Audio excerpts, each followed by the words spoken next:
Nah sekarang ini saya mau ngebahas yang ada kaitannya lah sama akli itu. Ini si BPS lagi, bawah pohon sains, meneruskan yang kemarin itu ya.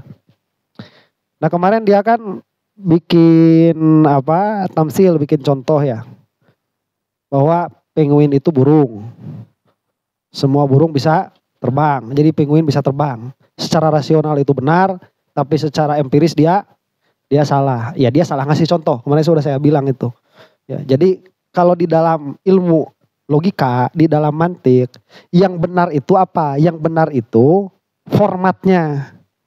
Makanya formatnya ini nanti ada ketentuan-ketentuannya. Nah si BPS ini nggak tahu ketentuan-ketentuan formatnya ini. Ya, jadi salah dia itu. Jadi madahnya nanti ada disebut madah. A adalah B, B adalah C. Maka A adalah C itu sudah pasti. Cuman tatkala A-nya ini diganti dengan sesuatu, nah ini kita harus musalamah dulu. Ya, nanti misalkan nih muqaddimah sugronya semua penguin adalah burung, itu musalamah tidak? Musalamah misalkan.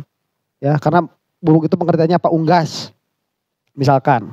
Ya, kemudian apa? Semua burung bisa terbang. Nah, ini salah. Kalau misalkan salah satu dari premis mayor atau minor ini salah, maka konklusinya akan salah.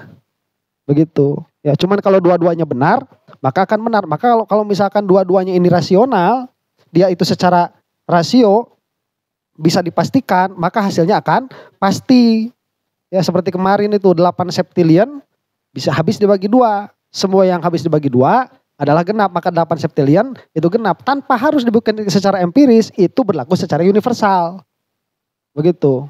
Nah, kemudian ya dia bilang seperti ini,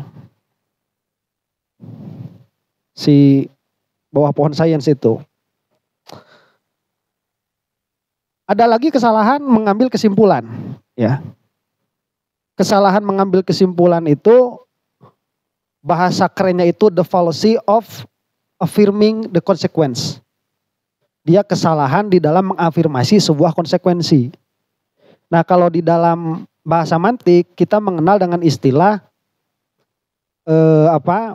kias istisnai. Kias istisnai. Jika A terjadi, maka B terjadi. A terjadi, maka B terjadi. Dia bilang ini pun tidak luput dari kritik, dalam pengertian ini pun bisa salah. Katanya begitu. Dengan mengambil contoh yang dikasih sama Felix Xiao. Jadi untuk membuktikan adanya Tuhan, kata Felix Xiao begini, orang itu kan pasti melihat sebab akibat. Kalau misalkan kita itu keluar melihat tanah basah, pasti kita itu punya kesimpulan hujan turun, kata Felix Xiao itu. Sama kalau kita pun melihat ada alam, kita pun pasti akan melihat adanya pencipta. Kata dia begini, kata si BPS, ini salah, katanya begitu. Kenapa? Karena kalau tanah basah belum tentu hujan turun, bisa sesuatu yang lain. Terus kenapa kita sekarang melihat adanya alam, kok kesimpulannya diciptakan Tuhan, tidak Big Bang dan lain sebagainya. Nah ini kata si siapa? Si BPS. Ini ditolol juga. Ya, makanya kalau bukan ahli logika, jangan mengkritik logika, pahami dulu ketentuan-ketentuannya. Nah ini begini, yang salah itu si BPS-nya kok ngambil contoh dari Felix Xiao. Felix Xiao itu ya mu'alaf. Ya, dia itu bukan ahli di dalam logika. Ya cuman ngomongnya logis buat orang yang sama-sama gak ngerti logika begitu. Ya, ini contohnya sudah salah. Begini, ya di dalam case istisnai, jika A terjadi maka B terjadi. Dia bilang seperti ini, jika P terjadi maka Q terjadi. P-nya apa? Jika ponsel mati maka tidak berdering. Maka tidak berdering. Cuman kalau kita misalkan mendapati bahwa ponsel tidak berdering, terus kita punya kesimpulan bahwa ponsel itu mati, itu salah. Kata kita, ya iyalah. Tapi tidak menjadikan logikanya salah. Ini saya breakdown dulu satu-satu. Contoh yang diberikan Felix Xiao itu sudah salah contohnya dari awal. Ya. Yang namanya kias istisnai itu ada syaratnya. Apa syaratnya itu? Syaratnya itu kita baru bisa mengambil kesimpulan apabila kita menetapkan terjadinya A atas terjadinya B. Kita tidak bisa mengambil kesimpulan terjadinya A atas terjadinya B. Paham gak nih? Nih, saya kasih contoh dulu. Ada beberapa masalah yang harus diselesaikan di dalam format kias istisnai. Sebelum kita mengambil kesimpulan, kita harus mengambil dulu lawazimnya. Apakah ini kelaziman ini, konsekuensi dari terjadinya sesuatu kepada sesuatu yang lain, apakah ini memang benar demikian adanya atau tidak? Jika benar, apa alat justifikasinya, alat pembenarnya? Apakah empirik atau rasional? Di antara syaratnya itu, ya, penyebab ini dia tidak boleh lebih umum daripada konsekuensinya. Pernyataan bahwa jika baju basah maka kena air, itu salah dari awal. Jika baju basah maka itu terkena air. Kemudian baju basah pasti terkena air. Salah itu dari awalnya. Kenapa? Karena kejadian ini si penyebab lebih umum daripada konsekuensi. Bisa jadi basahnya baju itu bukan karena air, tapi karena minyak, karena bensin. Paham sampai sini?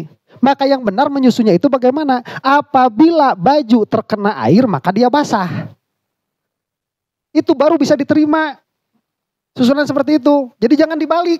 Sudah ngebalik mana konsekuensi, mana sebab, mana yang umum, mana yang khusus. Ini sudah bisa tidak diterima. Sudah tidak bisa diterima oleh rasio. Jadi jangan salahkan rasionya. Jangan salahkan ilmu rasionalnya. Jangan salahkan ilmu logikanya. Kalau yang salah contohnya. Ya, karena kalau mau ngasih paham ini semua ya susah, harus kaji mantek dari awal itu. Cuman pengertiannya begini.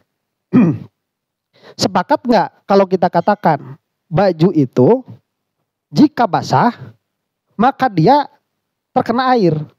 Sepakat nggak? Enggak lah. Karena bisa terkena oleh sesuatu yang lain.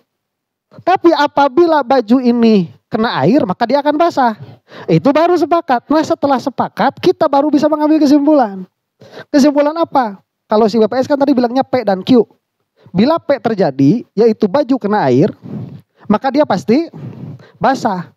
P terjadi, pasti Q. P terjadi, baju kena air, maka pasti basah.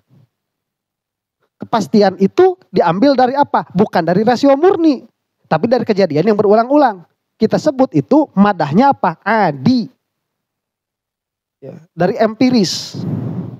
Nah, apabila bajunya ini basah, bisakah kita mengambil kesimpulan itu karena air? Jika Q terjadi maka P terjadi? Nggak bisa.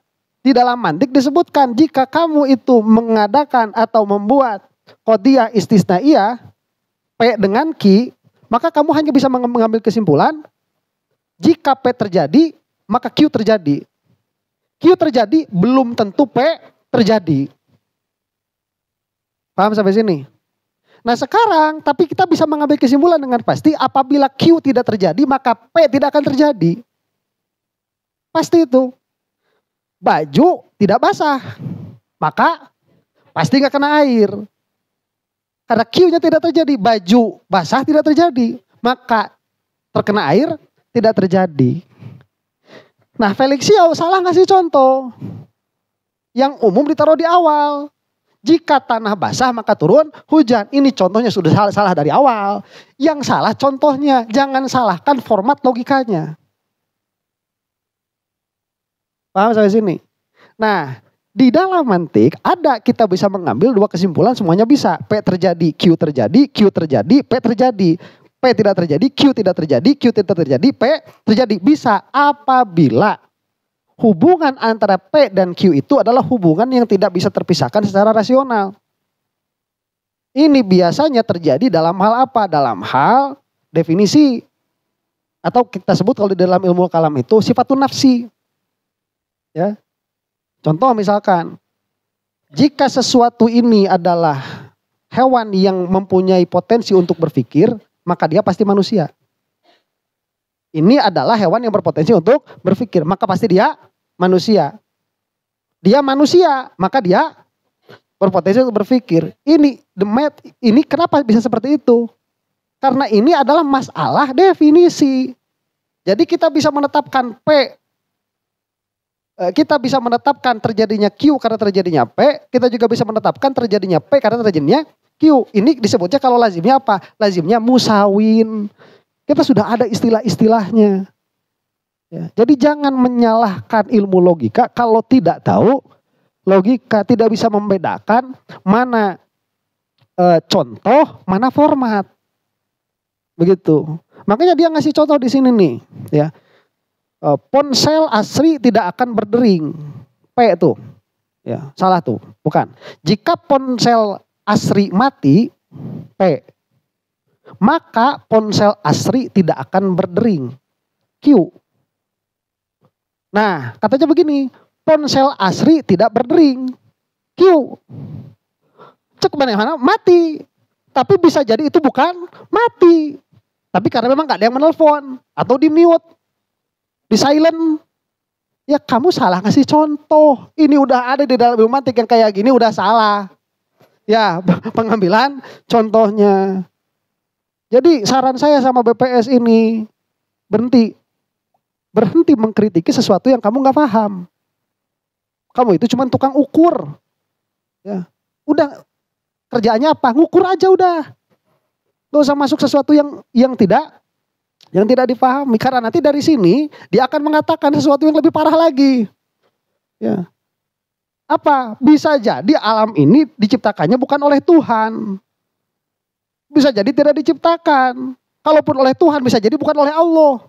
Jadi kita percaya aja dari sekian banyak Tuhan itu kita itu cuma tebak-tebakan aja, milih aja kita percaya udah. Kalau bener ya syukur, kalau enggak ya lapor. Masa kayak gitu? Ya. Ini nanti kita bahas di kesempatan yang lain untuk masalah yang itu karena ini akan agak panjang lagi. Ya. Cuman ya dia itu udah jelas tidak memahami logika dengan baik. Ya, apalagi kalau sampai mantik. Apalagi sampai tahqiq begitu. Ini orang-orang yang tersilaukan dengan pengetahuan barat. Ya, padahal barat itu dia tempat terbenamnya matahari. Bukan tempat terbit. Ya, bukan tempat terbitnya matahari. Terbit itu dari timur. Ya. Kita itu secara ilmu lebih maju. Secara ilmu. Ya. Secara praktek kita ketinggalan sekarang. Karena kenapa? Ya karena tidak ada political will-nya. Ya. Yang salah siapa coba? Kalau misalkan kita ketinggalan teknologi, yang salah siapa? Kan orang-orang kayak si BPS ini. Yang ngapain atuh dia kuliah fisika jauh-jauh ke Amerika kalau cuman mau jadi YouTuber. Ya coba bikinlah sesuatu yang kok jadi nyalahin kita begitu. Oh, umat Islam mundur karena kayak si Gurgem itu. Umat Islam mundur gara-gara ngebahas Tuhan terus. Ya apa ya, kerjaan kamu apa? Emang kita mah ya sekolahnya di situ juga ya membuat membahas itu. Ya. Ya ngapain gitu. Sekolah jauh-jauh kalau cuma buat mau jadi YouTuber. Ya. Kalau saya ngapain? Lah saya memang kayak gini kerjaannya. Emang kerjaannya kayak gini, kita ngaji kitab, kebenerin itikad yang salah, pola pikir yang salah, begitu. Ya. Itu yang ya urusan saya sekolah di Amerika gimana nanti aja. Ya itu mah ya biarin aja lah. Itu